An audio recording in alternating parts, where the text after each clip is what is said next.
Un saludo muy cordial junto con mis deseos de que donde se encuentren sean felices. Yo soy Emilio Palacios y me estoy formando como abogado en la Universidad Bicentenaria de Aragua. La temática que hoy les voy a presentar versa sobre el discurso jurídico y la argumentación. El tema in comento corresponde a la unidad curricular Oratoria Jurídica, la cual está bajo la tutela de la profesora licenciada Romelis Petit.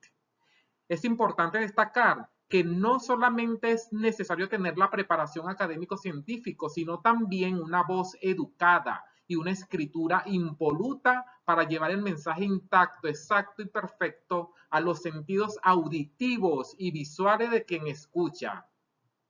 Eso se logra a través de la oratoria, de la articulación y proyección de la voz, así como en la perfecta escritura inteligible. Esas bondades las empleamos para convencer al que debemos convencer, que en definitiva es la audiencia. La oratoria tiene gran importancia para el abogado que día a día sale a defender derechos propios y derechos ajenos, valiéndose de estos recursos del discurso ya mencionados. Es importante que también conozcamos el significado de la oratoria, la retórica y sobre todo la elocuencia. En este sentido, la oratoria es el arte de convencer con las palabras, esas mismas palabras que usamos a través de la retórica, la cual es el arte de embellecer las palabras, emplear palabras y sinónimos a la hora de escribir con elegancia, cuya intención es deleitar, es convencer y es persuadir a la audiencia, mientras que la elocuencia es la capacidad que tenemos de hablar y escribir de manera estructurada. Mire, fíjense, a veces vemos abogado, y digo abogado porque me estoy formando como abogado y voy a versar, a hablar en torno a esto, en torno a los abogados. Decía que a veces vemos abogados que hablan y hablan, pero no comunican. Y al final el juez le pregunta, ¿qué fue lo que quiso decir, abogado? ¿Cuál es su petición? ¿Cuál es su petitorio? Eso no puede ocurrir si realmente tenemos un mensaje claro, el cual debe llegar intacto al oído de quien tiene que llegar, del que está escuchando, del juez, para luego, cuando seamos profesionales, cuando estemos formados como abogados, no nos quejemos por el fallo en contra de nuestros argumentos, en virtud de que no supimos plantearlo, no supimos explanarlo, comunicarlo. Debemos hacer uso de la oratoria combinada con la retórica y la elocuencia para transmitir nuestra teoría, nuestros alegatos, nuestros argumentos. Eso lo transmitimos a través de la voz, del conocimiento científico y de la preparación de los tonos, de la entonación, las pausas que son tan importantes en la oratoria. Fíjense, a veces estamos presenciando un discurso y hay abogados, sigo en el tema de los abogados por la causa que ya le indiqué anteriormente, hay abogados que creen que hablar y hablar es necesario, pero no, a veces ese silencio, esa pausa es el mayor de los logros, de los gritos, es el más potente mensaje. Nosotros necesitamos hacer pausa, que en definitiva trae como consecuencia un interés por parte de la audiencia, de seguir escuchándonos, de querer saber lo que vamos a decir. Pero si no leemos, si no nos preparamos, entonces no vamos a tener evidencia, no vamos a tener base, no vamos a poder tener sinónimos. Y es cuando vamos a empezar a arrastrar las palabras, las vocales, a emplear muletilla, a caer en dilacias y dislexias. Verbigracia, cuando escuchamos en los discursos cómo el discursante alarga las vocales, las palabras. Muy famoso cuando a, o emplean muletillas, este, dicen cualquier cosa e inmediatamente van con el este. Y en el más penoso de los casos están las dislesias y las dislasias. Una afecta el discurso oral, mientras que la otra afecta el discurso escrito, y eso se debe a la falta de preparación. Si no nos preparamos a la hora de un discurso, una audiencia, mientras vamos recordando, buscando en nuestro cerebro una palabra adecuada para emplear, estamos haciendo esa especie de arrastre de la vocales y empleos de muletilla, lo que hace que se pierda el sentido de lo que se quiere transmitir y que eso nos deja mal parados. Ahora bien, es necesario destacar que por muy preparados que estemos, tampoco es conveniente hacer uso excesivo de la retórica, porque también caemos mal. Así que vamos a prepararnos y ser humildes, ser exitosos en nuestra oratoria jurídica.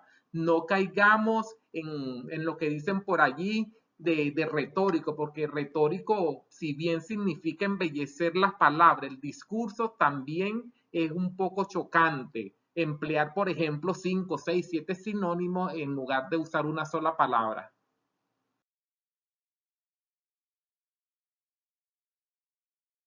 Hablemos sobre la argumentación como auxiliar del discurso, de la oratoria. Y es que hablar es el acto concreto de un pensamiento y hacerlo claro, fluido y efectivo es tarea de la actividad argumentativa como a través de signos lingüísticos, puesto que todo significante tiene un significado, es decir, todo pensamiento tiene una razón, un hecho, una causa, una consecuencia. En el ámbito legal, por su propia naturaleza, exige un dominio magistral de la comunicación, donde las palabras se convierten en herramientas precisas para defender argumentos, para persuadir a jueces, a fiscales, para de esa manera alcanzar el tan ansiado fallo favorable. En este escenario, la oratoria jurídica emerge como una disciplina indispensable para los profesionales del derecho, dotándonos de las habilidades necesarias para llevar con éxito el complejo mundo de la justicia. La argumentación como brazo accionador de la oratoria y el discurso jurídico, por supuesto, es una herramienta fundamental para la comunicación legal, puesto que permite defender ideas, persuadir o por lo menos intentar persuadir a otros. Eso es lo que decía al principio la elocuencia. Y ello permite defender ideas, llegar a acuerdos. La argumentación en sí es un discurso que se utiliza para estructurar el pensamiento, apoyar las ideas y convencer a la audiencia. Es por ello que se dice que en el vasto mundo del derecho la argumentación se erige como un pilar fundamental y sustento obligatorio al discurso. O sea, más que un simple auxiliar, la argumentación se presenta como parte intrínseca del comentado discurso jurídico. Se puede, por supuesto, comparar con el ADN y determinar su fuerza, coherencia y capacidad de persuasión. Es por ello que en el escenario jurídico, donde se libran batallas dialécticas por la justicia y la verdad, la argumentación se convierte en ese as, vamos a decirlo así, bajo la manga, que el jurista, el abogado, esgrime para defender los intereses propios y los intereses ajenos que está defendiendo. Eso a través de la argumentación. Se construye pues puentes lógicos que conducen al convencimiento del juez y por supuesto de la audiencia en general. Incluso vamos a convencer al fiscal, que es el titular de la acción penal en este caso, cuando es un juicio penal, teniendo una red de razones sólidas y evidencias irrefutables, cuando tenemos unos argumentos sólidos y sobre todo cuando la oratoria es bien fluida y estamos seguros, estamos preparados, la elocuencia va a ser todo un éxito.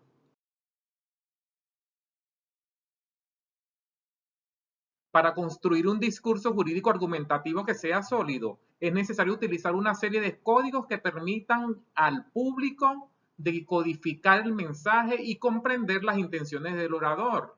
Estos códigos pueden ser verbales, no verbales y visuales. Los códigos verbales, por ejemplo, se transmiten a través del lenguaje o a través de la escritura. Por ejemplo, los hechos, esos son datos concretos y verificables que se utilizan para apoyar una idea.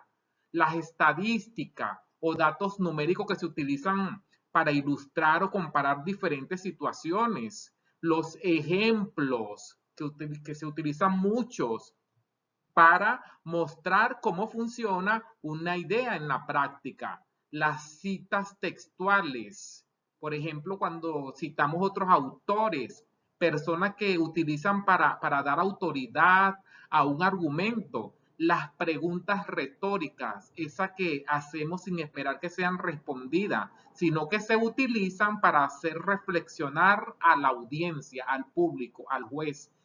También entran dentro de estos códigos los refranes y proverbios que se utilizan para dar fuerza a un argumento. Por otro lado, tenemos los códigos no verbales, los cuales se transmiten a través del lenguaje corporal, la expresión facial que tengamos, el tono de voz, por ejemplo. Una postura erguida y segura transmite confianza, mientras que una postura encorvada o insegura puede transmitir debilidad. El contacto visual, mirar a los ojos de la audiencia, demuestra interés y sinceridad. Los gestos pueden utilizarse para enfatizar un punto o para ilustrar una idea.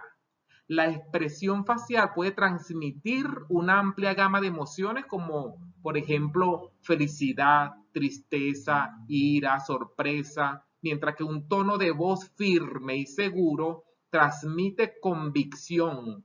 Un tono de voz vacilante o inseguro puede transmitir duda.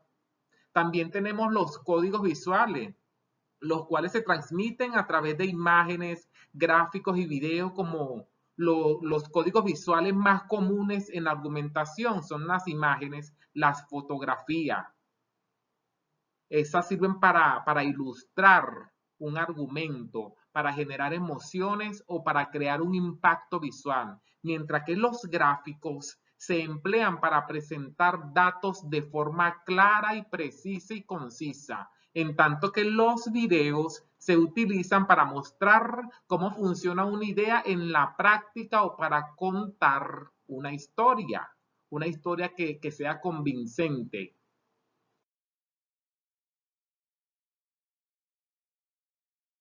El público decodifica la argumentación explanada en un discurso jurídico a través de una serie de procesos cognitivos.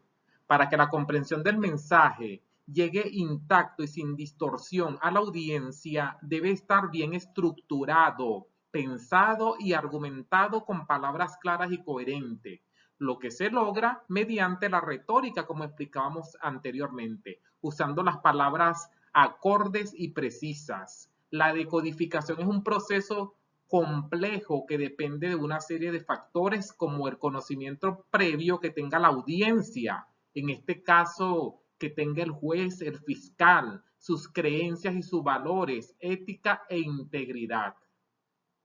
Muchas gracias por su amable atención. Ha sido todo por hoy. Agradezco y valoro su amable atención y nos encontramos en otra oportunidad con un nuevo tema. Hasta pronto. Muchas gracias.